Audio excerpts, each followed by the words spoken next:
ಪೂಜೆ ಯಾವುದಾದರೂ ಭಕ್ತಿ ಒಂದೇ, ಕರ್ಮ ಹಲವಾದರೂ ನಿಷ್ಠೆ ಒಂದೇ. ದೇವರಪ್ಪ ನಾಮ ಹಲವು, ಅದರಲ್ಲಿ ನಂಬಿಕೆಯನ್ನು ಇಟ್ಕೊಂಡು ನಾವೆಲ್ಲ ಬದುಕ್ತಾ ಇದ್ದೇವೆ.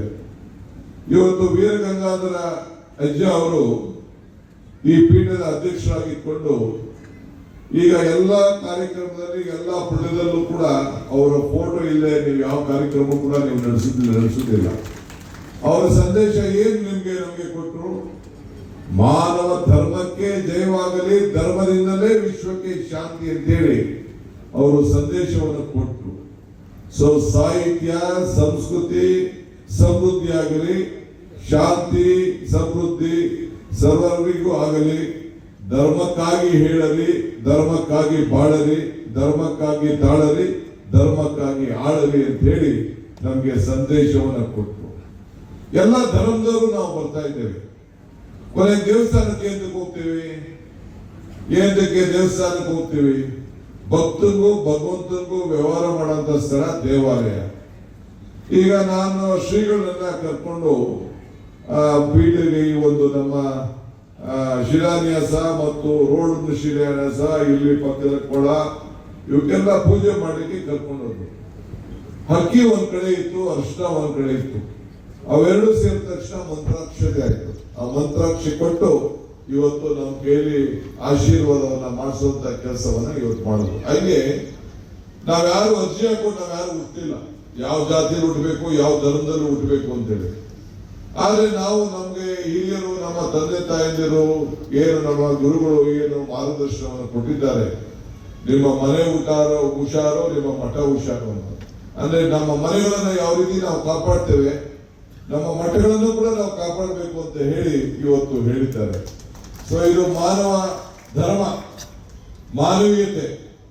ಆದ್ರಿಂದ ಈ ಸಂದರ್ಭದಲ್ಲಿ ನಾವೆಲ್ಲ ಸೇರಿ ಇಂಥ ಒಂದು ಪವಿತ್ರವಾದಂತಹ ಧಾರ್ಮಿಕ ಸಭೆಯಲ್ಲಿ ಬಂದು ಕೆಲಸ ಮಾಡ್ತಾ ಇದ್ದೇವೆ.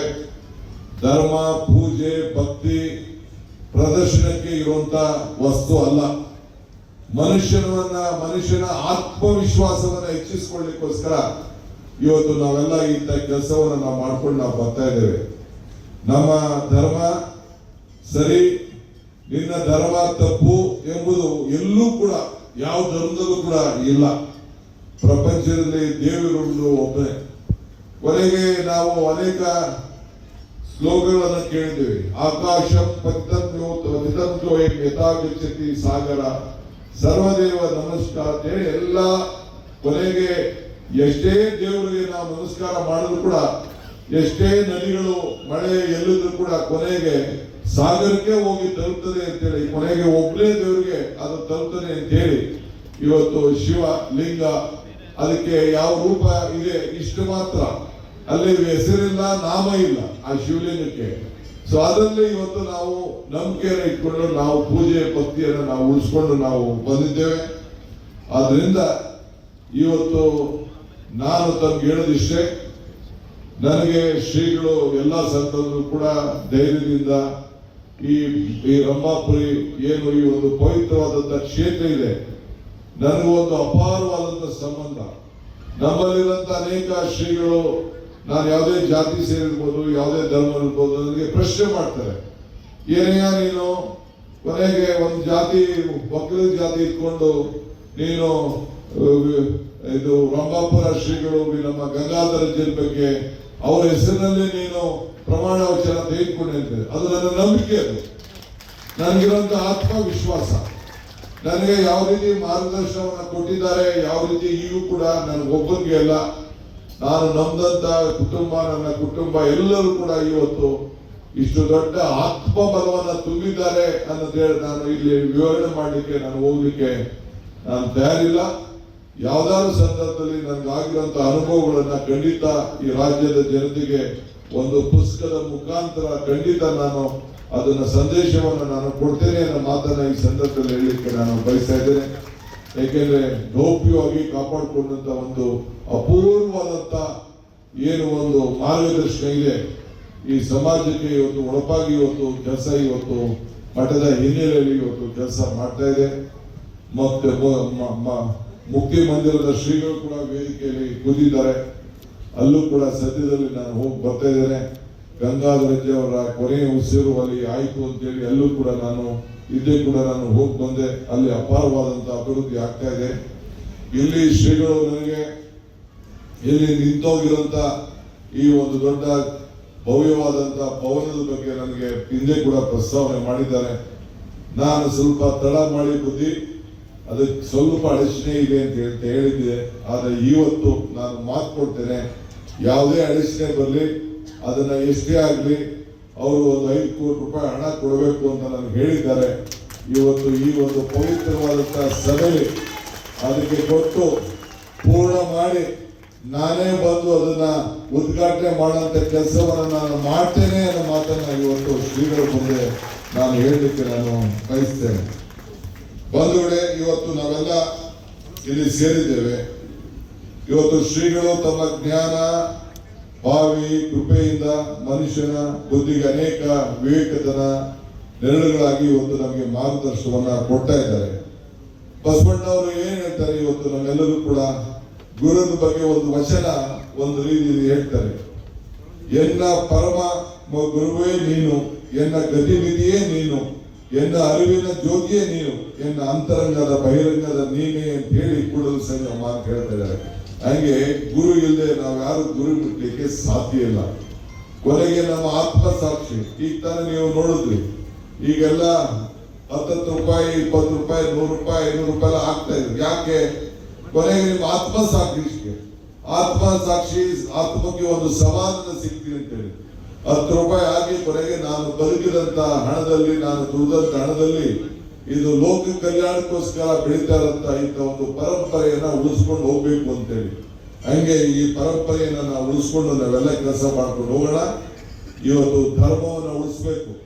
ಧರ್ಮೋ ರಕ್ಷತಿ ರಕ್ಷತ ಅಂತೇಳಿ, ಯಾರು ಧರ್ಮವನ್ನ ಕಾಪಾಡ್ತಾರೆ ಧರ್ಮವನ್ನು ಕಾಪಾಡ್ತದೆ. ಇವತ್ತು ಜ್ಯೋತಿನ ನಾವು ಬೆಳೆಸ್ತು. ಆ ಜ್ಯೋತಿ ಶುಭಂ ಕರೋತಿ ಕಲ್ಯಾಣಂ ಆರೋಗ್ಯಂ ಧನ ಸಂಪದ ಜ್ಞಾನ ಶಕ್ತಿ ಸ್ವರೂಪಸ್ಯ ದೀಪ ಜ್ಯೋತಿ ಪ್ರಕಾಶಿತ. ತಮ್ಮೆಲ್ಲರೂ ಕೂಡ ಮಂಗಳವಾಗಲಿ, ಶುಭವಾಗಲಿ ಅಂತ ಹೇಳಿ ಬಹಳ ಸಂತೋಷದಿಂದ ಈ ಜ್ಯೋತಿಯನ್ನ ಶ್ರೀಗಳು ನನ್ನ ಕೈಲಿ ಇವತ್ತು ಬೆಳೆಸಿದ್ದಾರೆ. ಆದ್ರಿಂದ ನಮ್ಮೆಲ್ಲರೂ ಕೂಡ ನಾನು ಅನೇಕ ಸಂದರ್ಭದಲ್ಲಿ ಒಂದು ಮಾತು ಹೇಳ್ತೀನಿ, ದೇವರು ವರನೂ ಕೊಡುವುದಿಲ್ಲ, ಶಾಪನೂ ಕೊಡುವುದಿಲ್ಲ, ಆದ್ರೆ ಅವಕಾಶ ಮಾತ್ರ ಕೊಡ್ತಾನೆ. ಕೊಟ್ಟಂತ ಸಂದರ್ಭದಲ್ಲಿ ಅವಕಾಶದಲ್ಲಿ ನಾವು ಏನ್ ಮಾಡ್ತೀವಿ ಅಂತ ಬಹಳ ಮುಖ್ಯ. ಹಂಗೆ ಮನುಷ್ಯನ ಹುಟ್ಟು ಆಕಸ್ಮಿಕವಾದದ್ದು, ಸಾವು ಅನಿವಾರ್ಯ, ಜನನ ಉಚಿತ, ಮರಣ ಖಚಿತ. ಈ ಹುಟ್ಟು ಸಾವಿನ ಮಧ್ಯದಲ್ಲಿ ನಾವೇನು ಸಾಕ್ಷಿ ಗುಣಗಳನ್ನು ಬಿಟ್ಟು ಹೋಗ್ತೀವಿ ಅನ್ನೋದು ಬಹಳ ಮುಖ್ಯ. ಹಂಗೆ ಇವತ್ತು ನಮ್ಮ ವೀರ ಸಿಂಹಾಸನ ನಮ್ಮ ಶ್ರೀ ಜಗದ್ಗುರು ಸೋಮೇಶ್ವರ ಶ್ರೀಗಳು ಅವರ ಪಾದಗಳಿಗೆ ಅವರ ಕಾಲದಲ್ಲಿ ಏನು ಒಂದು ಸಾಕ್ಷಿ ಗುಡ್ಡೆಗಳನ್ನ ಇವತ್ತು ಬಿಟ್ಟು ಹೋಗ್ತಾ ಇದ್ದಾರೆ. ಇವತ್ತು ಕಟ್ಟಡಗಳನ್ನ ರೇಣುಕಾ ಇದನ್ನ ಸ್ಥಾಪನೆಯನ್ನ ಮಾಡ್ತಾ ಇದ್ದಾರೆ. ಇದು ಶಾಶ್ವತವಾಗಿ ಮುನ್ನ ಶತಮಾನಕ್ಕೂ ಕೂಡ ಇವತ್ತು ಉಳ್ಕೊಂಡು ಹೋಗ್ತಾರೆ. ಹಂಗೆ ಇವತ್ತು ನಾವೆಲ್ಲ ಕೂಡ ನಮ್ಮ ಧರ್ಮವನ್ನ ಕಾಪಾಡ್ಕೊಂಡು ಹೋಗುವಂತ ಕೆಲಸವನ್ನ ಈ ಸಂದರ್ಭದಲ್ಲಿ ನಾವು ಮಾಡೋಣ, ಒಟ್ಟುಗೂಡ. ಇವತ್ತು ಈ ಮಠ ಒಂದು ಧರ್ಮಕ್ಕೆ ಆಸ್ತಿ ಅಲ್ಲ, ಇದು ಈ ಮಠ ಮಾನವನ ಧರ್ಮಕ್ಕೆ ಇದೊಂದು ದೊಡ್ಡ ಆಸ್ತಿ ಅಂತ ಹೇಳಲಿಕ್ಕೆ ನಮಗೆ ಬಹಳ ಸಂತೋಷ ಆಗ್ತದೆ. ಆ ಹಿನ್ನೆಲೆಯಲ್ಲಿ ಪ್ರೀತಿಯಿಂದ ಶ್ರೀಗಳ ಆಶೀರ್ವಾದದಿಂದ ಯಾವಾಗಲೂ ಕೂಡ ನಾನು ಇಲ್ಲಿ ಅವರ ಮಾರ್ಗದರ್ಶನದಲ್ಲಿ ಕೆಲಸವನ್ನು ನಾನು ಮಾಡ್ಕೊಂಡು ಹೋಗ್ತಾ ಇದ್ದೇನೆ. ನಾನು ಕೂಡ ಈ ಮಠದ ಒಬ್ಬ ಭಕ್ತನಾಗಿ ಇಲ್ಲಿ ಬಂದಿದ್ದೇನೆ.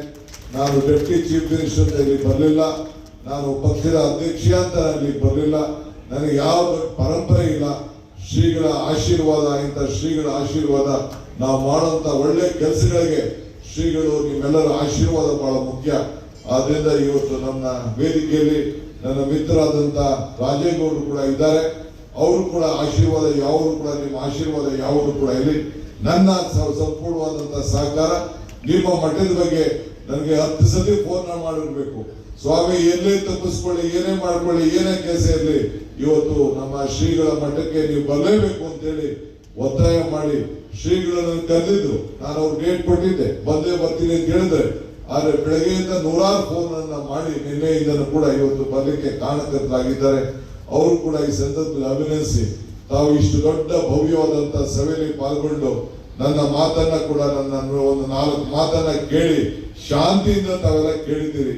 ಅದಕ್ಕೆ ನಮ್ಮ ಹಿರಿಯರು ಒಂದು ಕಡೆ ಹೇಳ್ತಾರೆ, ಮುಂಗಾರು ಮಳೆ ಸಿಕ್ಬೇಡ, ಕೊನೆ ಭಾಷಣಗಾರ ಆಗ್ಬೇಡ ಅಂತೇಳಿ. ಹಂಗೆ ಎಲ್ಲ ರಾಜಕೀಯದವ್ರ ಭಾಷೆ ಎಲ್ಲ ಚಚ್ಚಿ ಕುಟ್ಟಿ ಕುಡ್ದಾದ್ಮೇಲೆ ಕೊನೆಗೆ ನಾಲ್ಕು ಮಾತಾಡದೆ ನೀವು ಕೂಡ ಕೇಳಿದಿರಿ. ನಿಮ್ಮೆಲ್ಲರೂ ಕೂಡ ನನ್ನ ನಮಸ್ಕಾರ ಹೇಳಿ ವೇದಿಕೆ ಇರುವಂತ ಎಲ್ಲ ಶ್ರೀಗಳ ಪಾದಗಳಿಗೆ ನನ್ನ ಸಾಷ್ಟಾಂಗ ನಮಸ್ಕಾರಗಳನ್ನು ಅರ್ಪಿಸಿ ನನ್ನ ಮಾತನ್ನು ಮುಗಿಸ್ತೇನೆ. ಜೈ ಹಿಂದ್. ಕರ್ನಾಟಕ ಅಲ್ಲ, ಜಗದ್ಗುರು ವೀರ ಗಂಗಾಧರ ಸಿಂಹಾಸನ ಧರ್ಮಕ್ಕೆ ಏನಕ್ಕೆ ಮಾನವ ಧರ್ಮಕ್ಕೆ ಜಯವಾಗಲಿ, ಧರ್ಮದಿಂದಲೇ ವಿಶ್ವಕ್ಕೆ ಶಾಂತಿ. ಹೆಚ್ಚಿನ ವಿಡಿಯೋಗಳಿಗೆ ಪ್ರತಿಧ್ವನಿ ಯೂಟ್ಯೂಬ್ ಚಾನೆಲ್ ಸಬ್ಸ್ಕ್ರೈಬ್ ಮಾಡಿ, ಬೆಲ್ ಐಕಾನ್ ಕ್ಲಿಕ್ ಮಾಡಿ.